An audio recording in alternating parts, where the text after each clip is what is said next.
नमस्कार, मैं रमेश पौडेल। आप सभी का केवीएस संस्कृत हिंदी चैनल में हार्दिक स्वागत एवं अभिनंदन है। आज हम कक्षा 7 बसंत भाग 2 का तृतीय पाठ हिमालय की बेटियां पढ़ने जा रहे हैं। तो हिमालय की बेटियां इस पाठ में लेखक का मुख्य उद्देश्य ये रहता है कि किस प्रकार से उन्होंने हिमालय तथा हिमालय से बहने वाली जो नदियां हैं उनको एक सचेतन बनाया है और एक चेतनाशील पदार्थ के रूप में उन्होंने स्वीकार किया है और मानवीकरण किया है। तो किस प्रकार से नदियों का और हिमालयों का हमारे जीवन में महत्व है, साथ ही हिमालय और नदी के साथ साथ हमारा उनके साथ क्या संबंध है, इसके बारे में उन्होंने बताया है। और नदियों का स्वरूप और हिमालय का स्वरूप तथा नदियाँ किस प्रकार से आगे बढ़ती जाती हैं और उनके साथ साथ हमारे जीवन में भी किस प्रकार से उतार चढ़ाव होते हैं, इसके बारे में उन्होंने बताने का प्रयास किया है। ठीक है, तो हम बढ़ते हैं। देखिए, अभी तक मैंने दूर से देखा था, बड़ी गंभीर, शांत, अपने आप में खोई हुई लगती थी। संभ्रांत महिला की भांति वे प्रतीत होती थी। उनके प्रति मेरे दिल में आदर और श्रद्धा के भाव थे। माँ और दादी, मौसी और मामी की गोद की तरह उनकी धारा में डुबकियां लगाया करता। लेखक ये कह रहे हैं कि जब लेखक ने दूर से किसी नदियों को देखा था, कोई भी नदियां जो समतल भूमि पर, मैदान पर बहती हैं, लेखक सबसे पहले उसको देखते हैं तो कहते हैं कि बड़ी गंभीर दिखती हैं। नदियां जब समतल मैदान पर चलती हैं, बहती हैं, तो बहुत ही गंभीर, शांत, अपने आप में खोई हुई लगती हैं। संभ्रांत महिला की भांति, अर्थात संभ्रांत का मतलब होता है सुसंस्कृत। एक सुसंस्कृत महिला की तरह नदियां प्रतीत होती हैं। उनके प्रति मेरे दिल में आदर और श्रद्धा के भाव थे। उन नदियों के प्रति जो मैदानी इलाके में शांत होकर, अपने आप में खोकर बहती हैं, उन नदियों के प्रति मेरे दिल में बहुत ही आदर और श्रद्धा के भाव थे। और जिस तरह से मैं माँ, दादी, मौसी या मामी की गोद में खेला करता था, जब मैं बचपन में छोटा था तो जिस प्रकार से मैं उनकी गोदों में खेलता था, उसी तरह से जब भी मुझे उन नदियों में जाकर नहाने का मौका मिलता तो मैं उन नदियों में उसी तरह से डुबकियां लगाता, जैसे कि दादी, माँ या मौसी, मामी के गोद में मैं खेला करता था। परंतु इस बार जब मैं हिमालय के कंधे पर चढ़ा तो वे कुछ और रूप में सामने थी। मैं हैरान था कि यह दुबली पतली गंगा, यही यमुना, यही सतलुज समतल मैदानों में उतरकर विशाल कैसे हो जाती हैं। उनका उछलना और कूदना, खिलखिलाकर लगातार हंसते जाना, इनकी यह भाव भंगी, इनका यह उल्लास कहाँ गायब हो जाता है मैदान में जाकर। किसी लड़की को जब मैं देखता हूँ, किसी कली पर जब मेरा ध्यान अटक जाता है, तब भी इतना कौतूहल और विस्मय नहीं होता जितना कि इन बेटियों की बाल लीला देखकर। देखिए, इससे हम ये समझते हैं कि लेखक अब तक केवल मैदानी इलाके में ही रह रहे थे।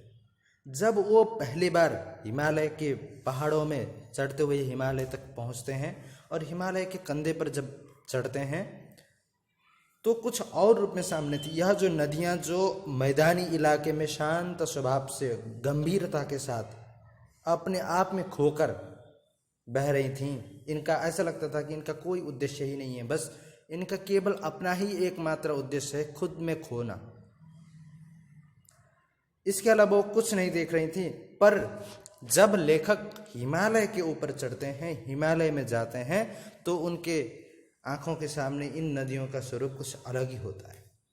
तो कहते हैं, मैं हैरान था कि यह दुबली पतली गंगा, यह जो हिमालय में पहाड़ों में जब छोटी सी दुबली और पतली गंगा होती है, दुबली नदी, पतली सी नदी, और यही यमुना, यही सतलुज जब मैदान में जाती है तो मैदान में उतरने के बाद इतनी विशाल कैसे हो जाती है। वही हिमालय से गई हुई नदी वहाँ पर कैसे होती है। तो देखिए, जब हिमालय में क्या होता है, खाई में नदियाँ चलती हैं पहाड़ों में, तो खाई में गहराई तो होती है, पर वहाँ पर उतना ज़्यादा एरिया नहीं होता है, इसलिए वो चौड़ी नहीं होती है। ठीक है। और जब जब जहाँ से नदी का स्वरूप जहाँ से बनता है, जहाँ से नदियाँ शुरू होती हैं, वहाँ पर तो पानी की मात्रा कम होता है ना। पानी जैसे ही नदियाँ आगे बढ़ती चली जाती हैं और जगह से भी पानी उसमें मिलता जाता है, फिर नदियाँ बड़ी बड़ी होती जाती हैं। ठीक है। तो कहते हैं कि लेखक कहते हैं कि मैदानों में उतर कर ये विशाल कैसे होती है। इनका उछलना और कूदना, खिलखिलाकर लगातार हंसते जाना। पहाड़ों में नदियाँ क्या करती हैं, खिलखिलाकर हंसती हैं। जैसे वो झरना से, प्रपात से जिस तरह से पानी नीचे गिरता है, उसको देखकर ऐसा लगता है कि यह जो झरना है, यह जो नदी है, हंस रही है, गा रही है खुद में। इनकी भाव और जो भंगी और जो जिस उल्लास के साथ आगे बढ़ रही है, जितनी तेज गति के साथ पहाड़ों में नदियाँ आगे बढ़ती हैं, मैदान में जाकर कहाँ जाता है वो। जैसे मैं अगर एक लड़की को देखता हूँ और जब किसी एक फूल की कली पर जब मेरा ध्यान अटक जाता है, तब भी मुझे कभी इतना कुतूहलता, उत्साह नहीं हुआ, न ही विस्मय अर्थात आश्चर्य हुआ, जितना कि इन बेटियों की बाल लीला देखकर। जितना कि मुझे ये जो बेटियां हैं, इनकी बाल लीला देखकर मुझे जितना आश्चर्य हो रहा है, उतना मुझे कभी न हुआ। तो देखिए, इस लेखक क्या कहना चाहते हैं कि यह जो नदियां हैं, वास्तव में हम इनको मानवीकरण कर सकते हैं। यह भी एक सचेतन पदार्थ हैं। जिस प्रकार सचेतन का मतलब होता है चेतन के सहित।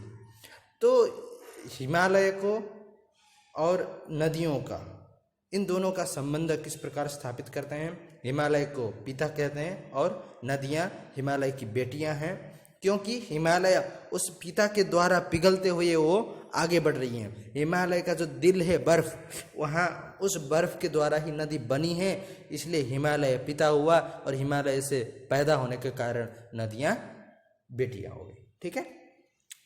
फिर लेखक कहते हैं, कहाँ ये भागी जा रही हैं, वह कौन लक्ष्य है जिसने इन्हें बेचैन कर रखा है। कहते हैं ये नदियाँ कहाँ, किस तरफ भाग रही हैं, इतनी तेज पहाड़ से, इतने तेज गति में, तीव्र गति में किधर जा रही हैं, किधर बह रही हैं, क्या कौन सा लक्ष्य है इनका। पिता तो यही है, पिता को छोड़कर कहाँ जा रही हैं, जिसको पाने के लिए इन्हें बेचैन कर रखा है। विचलित हो चुकी हैं ये नदियाँ, इतनी तेज किस ओर जा रही हैं। अपने महान पिता का विराट प्रेम पाकर भी अगर इनका हृदय अतृप्त ही है, तो वह कौन होगा जो इनकी प्यास मिटा सकेगा।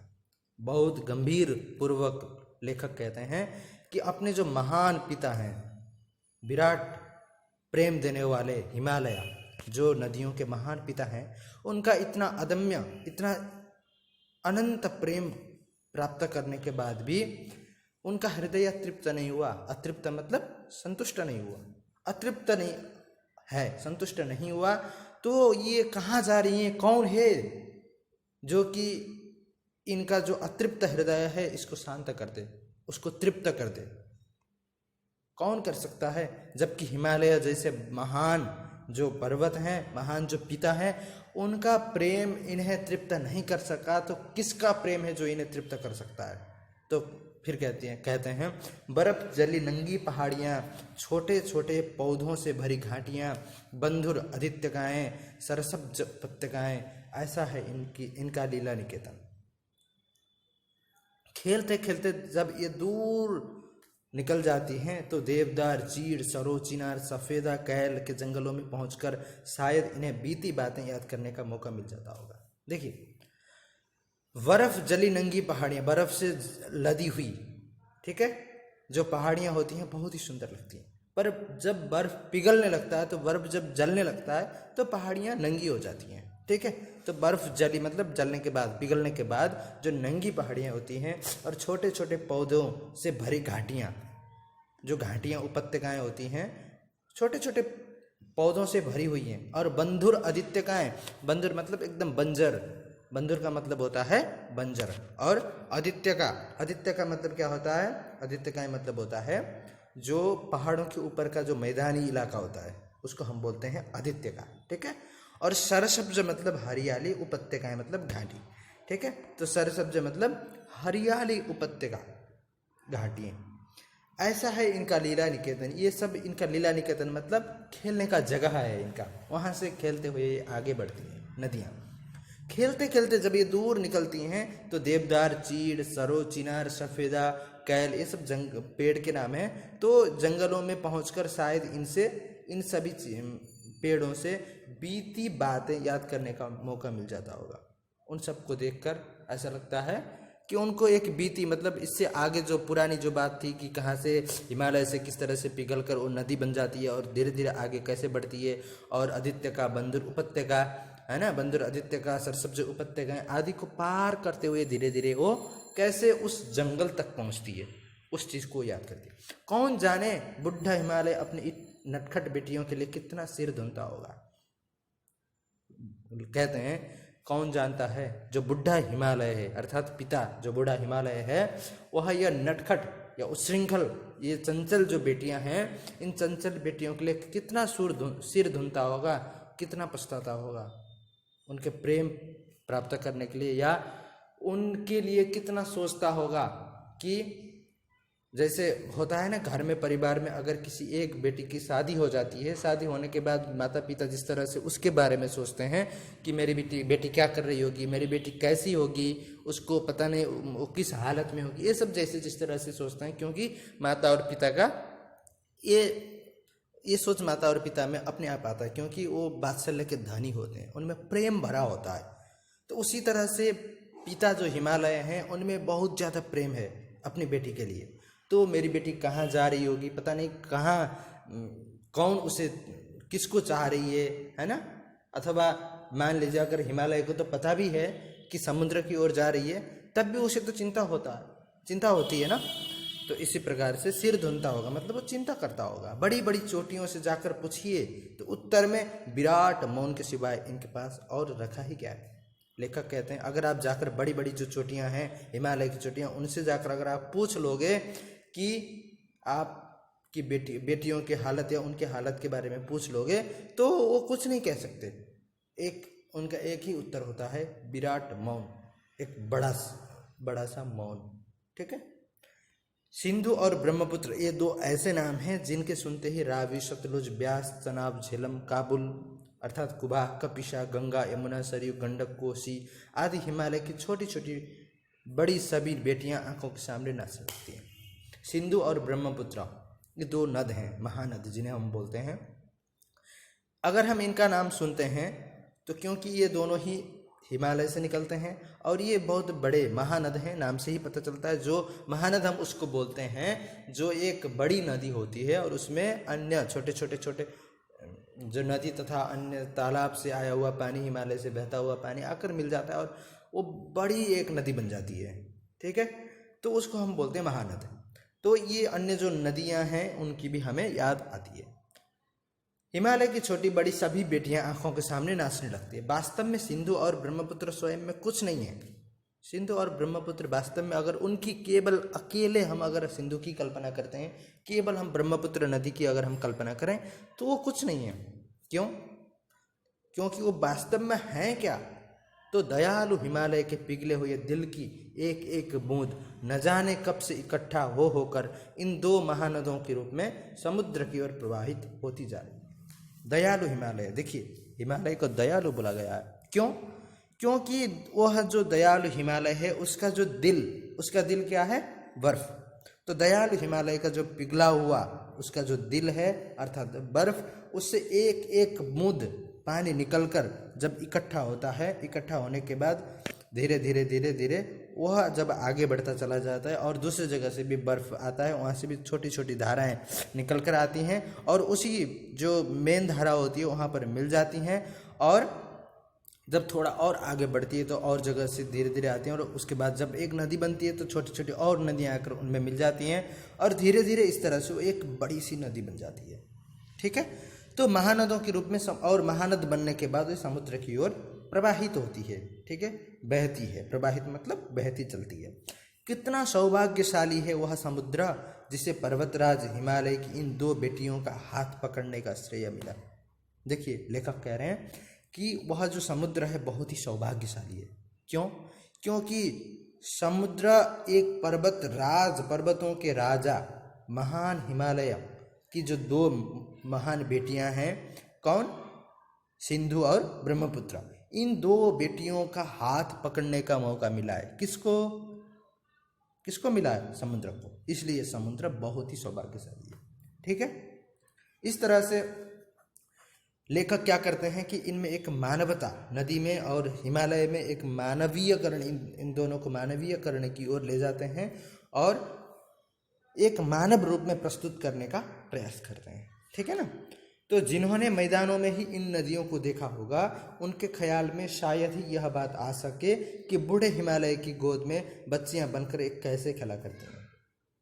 ठीक है, तो लेखक कहते हैं कि जिन्होंने केवल नदियों को मैदानी इलाकों में ही देखा है, जिन्होंने नदी को कभी भी पहाड़ में नहीं देखा, वो कैसे समझ सकते हैं? वो लोग कल्पना नहीं कर सकते कि ये नदियाँ पहाड़ में किस प्रकार से, हिमालय में किस प्रकार से खिलती हैं। उनके ख्याल में शायद ही यह बात आ सके कि बूढ़े हिमालय की गोद में, वह जो बूढ़ा हिमालय है उसकी गोद से निकलती हुई ये जो दो बच्चियां हैं, ठीक है, अर्थात नदी रूपी जो हिमालय की जो बच्चियां हैं वो कैसे खेलती हैं। माँ बाप की गोद में नंग धड़ंग होकर खेलने वाली इन बालिकाओं का रूप पहाड़ी आदमियों के लिए आकर्षक भले ना हो, लेकिन मुझे तो ऐसा लुभावना प्रतीत हुआ, वह रूप की हिमालय को ससुर और समुद्र को उसका दामाद कहने में भी कुछ भी झिझक नहीं होती है। कहते हैं माँ बाप की गोद में नंग धड़ंग होकर खेलने वाली इन बालिकाओं का, अर्थात बालिकाएं मतलब यहाँ पर कौन है? नदियाँ। नदियाँ बालिका हैं, तो माँ बाप मतलब हिमालय। तो उस हिमालय रूपी पिता के गोद में नंग धड़ंग मतलब एकदम बचपना के साथ, बचपने की तरह खेलने वाली ये जो दो नदियां हैं, ठीक है, अर्थात नदी रूपी जो दो बालिकाएं हैं, अगर यह पहाड़ में जो रहते हैं, पहाड़ के जो निवासी हैं, वहाँ के लोगों के लिए उतनी लुभावनी नहीं हो सकती है। क्यों? क्योंकि वो बचपन से उसी को देख रहे हैं, तो उन्हें आश्चर्य नहीं लगता है। बल्कि अगर पहाड़ के लोग मैदान में आएंगे तो मैदान में इतनी फैली हुई नदी उनको देखकर ये बड़े आश्चर्य लगे। ठीक है, तो पहाड़ में अगर आप जाओगे तो आपको पहाड़ की नदी अच्छी लगती है, और पहाड़ के लोग जब मैदान में आते हैं तो उन्हें ये अच्छा लगता है। ठीक है, तो भले वो नंग धड़ंग होकर वहाँ उछलना कूदना खेलना आगे बढ़ना है ना, ऊपर से प्रपात झरना होकर गिरना, ये भले पहाड़ के लोगों के लिए अच्छा न लगे, आकर्षक न लगे, लेकिन मुझे तो ऐसा लुभावना प्रतीत हुआ कि वह हिमालय को ससुर और समुद्र को उसका दामाद कहने में भी झिझक नहीं होती। तो लेखक कहते हैं कि मुझे तो इतना अच्छा लगा कि मैं इसको हिमालय को ससुर और समुद्र को दामाद भी कह सकता हूँ। क्यों? क्योंकि ये नदियाँ उस अपने पिता को छोड़कर, अर्थात हिमालय को छोड़कर एक समुद्र का प्रेम पाने के लिए भागती हुई तेजी के साथ आगे बढ़ रही हैं। ठीक है, इसलिए समुद्र क्या है? नदियों का पति है। तो जब नदियों का समुद्र पति हुआ तो समुद्र का ससुर हो गया हिमालय। कालिदास के बिरही यक्ष ने अपने मेघदूत से कहा था, बेत्रवती बेतवा नदी का प्रेम का प्रतिदान देते जाना, तुम्हारी वह प्रेयसी तुम्हें पाकर अवश्य ही प्रसन्न होगी। देखिए, नदियों का इस प्रकार मानवीकरण अभी नहीं हुआ है, बहुत पहले से ही होता आ रहा है। संस्कृत के महान कवि कालिदास हैं, उन्होंने मेघदूत एक काव्य लिखा था जिसको दूत काव्य बोलते हैं। तो उन्होंने वहाँ यक्ष और यक्षिणी दो होते हैं। तो यक्ष अब यक्षिणी के पास संदेश भेजने के लिए मेघ को दूत बनाता है, बादल को दूत बनाता है, और उस बादल से कहता है कि जब रास्ते में तुम जाओगे मेरा संदेश लेकर, तो बेत्रवती एक नदी पड़ती है जिसको आज हम बेतवा बोलते हैं, उस नदी को तुम अपना प्रेम का प्रतिदान देकर चलना। प्रेम का बादल को कह रहा है। तो बादल का प्रेम का प्रतिदान क्या होता है? बादल क्या दे सकता है प्रेम के प्रतिदान में? तो बादल बारिश है ना, तो वर्षा दे सकता है। तो तुम्हारी वह प्रेयसी जो बेतवा नदी है, बादल की प्रेयसी, वह तुम्हें पाकर, अर्थात जब तुम बारिश वहाँ कर दोगे तो बहुत प्रसन्न हो जाए, क्योंकि वो तुम्हें बहुत ही प्यार करती है। तो ठीक है ना, तो इस तरह से महाकवियों ने भी बहुत पहले से ही मानवीकरण का, नदियों का मानवीकरण शुरू कर दिया था। यह बात इन चंचल नदियों को देखकर मुझे अचानक याद आ गई। ठीक है, और सोचा कि शायद उस महाकवि को भी नदियों का सचेतन रूपक पसंद था। सचेतन रूपक मतलब चेतन, जैसे हम लोग चैतन्य पदार्थ, ठीक है, तो जैसे सचेतन सजीव, तो नदियों को उन्होंने निर्जीव नदियों को उन्होंने सजीव कर दिया था। दरअसल जो भी कोई नदियों को पहाड़ी घाटियों और समतल आंगनों के मैदानों में जुदा जुदा शक्लों में देखेगा वह इसी नतीजे पर पहुंचेगा। जो भी व्यक्ति इन नदियों को पहाड़ की घाटियों में भी अलग तरह से देखे और समतल मैदानों में भी अलग तरह से जुदा जुदा मतलब अलग अलग पृथक पृथक रूप में अगर कोई भी देखता है तो वह इसी नतीजे पर पहुंच जाता है। काका कालेलकर ने नदियों को लोक माता कहा है। देखिए काका कालेलकर नदियों को क्या कहते हैं? लोक माता कहते हैं। लोक माता इसलिए कहते हैं, देखिए जल ही जीवन है हम लोग बोलते हैं। जैसे पृथ्वी है, पृथ्वी में जल की मात्रा है इसलिए यहाँ पर जीवन है। अन्य ग्रहों में जल की मात्रा नहीं है इसलिए वहाँ जीवन नहीं है ना। इसलिए नदी को उन्होंने माता कह दिया, जननी कह दिया। तो लोक माता, लोक अर्थात यह विश्व धरती संपूर्ण यह जो धरती है इसकी माता कौन है? तो नदी। क्योंकि हम देख सकते हैं पुरानी जो सभ्यताएं हैं प्राचीन समय से ही जहाँ पर नदियाँ होती थी, नदी के किनारे ही हमारी जो प्राचीन सभ्यताएं विकसित हुई हैं। अर्थात मनुष्यों को पानी की बहुत ज़्यादा आवश्यकता होती है। पानी के बिना जीवन आगे बढ़ ही नहीं सकती है ना। तो जैसे हम सिंधु घाटी सभ्यता देख सकते हैं, कोई भी हड़प्पा सभ्यता, बहुत सारी गंगा नदी सभ्यता, बहुत सारी शिव सभ्यता हैं। अन्य देश की भी अगर नील नदी की सभ्यता आप देख सकते हो, है ना। कोई भी सभ्यता हो वह नदी के किनारे ही पली और बड़ी। तो इसका मतलब नदी क्या है? हमारे जीवन की जननी है, माता है। इसलिए काका कालेलकर ने नदियों को लोक माता कहा है, ठीक है। किंतु माता बनने से पहले यदि हम इन्हें बेटियों के रूप में देख लें तो क्या हर्ज है? किंतु माता की उपाधि देने से पहले अगर हम इन नदियों को बेटी बताएंगे तब क्या हर्ज है? क्या कोई दिक्कत है? और थोड़ा आगे चलिए और थोड़ा हम आगे बढ़ते हैं। इन्हीं में अगर हम प्रेयसी की भावना करें तो कैसे रहेगा? अगर हम प्रेयसी की भावना के साथ संबंध बनाएंगे, नदियों को अपनी प्रेयसी बनाते तब क्या? तो और भी अच्छा। ममता का एक और भी धागा है जिसे हम इनके साथ जोड़ सकते हैं। एक और ममता का धागा है जिसको हम इन नदियों के साथ जोड़ सकते हैं, जिसे हम इनके साथ जोड़ सकते हैं। जैसे बहन का स्थान, कितने कवियों ने इन नदियों को दिया है। बहुत सारे कवि हैं जिन्होंने नदी को बहन कहकर बुलाया है, बहन का स्थान भी दिया है, ठीक है। एक दिन मेरी भी ऐसी भावना हुई थी, अर्थात लेखक कहते हैं कि एक दिन मेरे मन में भी बहन की भावना आई थी। कब आई थी? नीचे बताते हैं। थोलिंग तिब्बत की बात है। थोलिंग एक तिब्बत का जगह है, वहाँ की बात है। मन उचट गया था, मन पूरी तरह से उछल गया था, अर्थात मुझे बेचैनी हो रही थी, तबीयत ढीली सी हो रही थी, तबीयत खराब था। सतलज के किनारे जाकर बैठ गया। सतलज नदी जो तिब्बत से होकर बहती है, ठीक है। और दोपहर का समय था। पैर लटका दिए पानी में, पानी के अंदर पैर रख दिए और थोड़ी ही देर में उस प्रगतिशील जल ने असर डाला।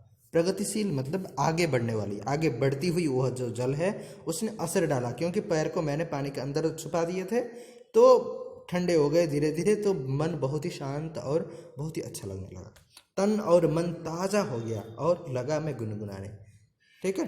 तो गुनगुनाते हैं। जय हो सतलज बहन तुम्हारी, लीला अचरज बहन तुम्हारी, हुआ मुदित मन हटा खुमारी, जाऊं मैं तुम पर बलिहारी।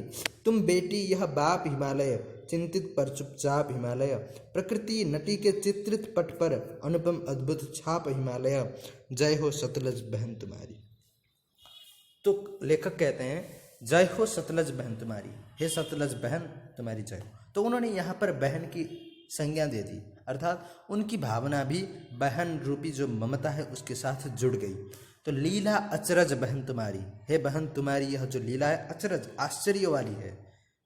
हुआ मुदित मन हटा खुमारी, हुआ मुदित मेरा जो मन है, मुदित अर्थात हर्ष, अर्थात खुशी हो रहा है, खुश हो रहा है, ठीक है। मेरे मन में हर्ष छा रहा है। और हटा खुमारी, खुमारी मतलब दुख और जो क्लेश हैं पूरी तरह से हट चुके हैं। जाऊं मैं तुम पर बलिहारी, इसीलिए तो मैं तुम पर बलिहारी जाऊं। बलिहारी मतलब मैं तुमसे हार जाता हूं, अर्थात तुम पर मैं नतमस्तक हो जाता हूं। तुम बेटी यह बाप हिमालय, तुम तो एक बेटी हो और यह क्या है? बाप हिमालय, ये हिमालय तुम्हारे पिता हैं। चिंतित पर चुपचाप हिमालय, हिमालय चिंतित हैं। ये जो विराट महान हिमालय हैं तुम्हारे पिता, ये वास्तव में चिंतित हैं। क्यों? क्योंकि उनकी बेटी जा रही है। जिस प्रकार से माता पिता अपनी बेटी की शादी होने के बाद थोड़े से चिंतित होते हैं, उनका घर शांत होने लगता है, उसी तरह से ये जो हिमालय हैं बेटी के चले जाने के बाद चिंतित हैं और शांत हैं। फिर भी चुपचाप हिमालय, एकदम चुप है। प्रकृति नटी के चित्रित तट पर अनुपम अद्भुत छाप हिमालय। हिमालय कैसा? प्रकृति रूपी जो नटी है, इस प्रकृति रूपी नटी पर, नटी का जो चित्रित पट है उसमें अनुपम, आश्चर्य वाला और अद्भुत अनोखा यह छाप हिमालय। ठीक है, प्रकृति रूपी यह जो चित्र है, इस प्रकृति रूपी पूरे चित्र में अनुपम अर्थात अत्यधिक सुंदर और अद्भुत अनोखा यह हिमालय का छाप है। अर्थात यह हिमालय पूरे प्रकृति में सबसे सुंदर और सबसे अनुपम है। जय हो सतलज बहन तुम्हारी, हे सतलज बहन तुम्हारी जय हो। ठीक है, तो आपको वीडियो कैसा लगा? अगर अच्छा लगा तो लाइक करें, अगर कोई प्रश्न है तो कमेंट करना ना भूलें, साथ ही सब्सक्राइब करें ताकि आपको नए वीडियो का अपडेट मिलता रहे। धन्यवाद।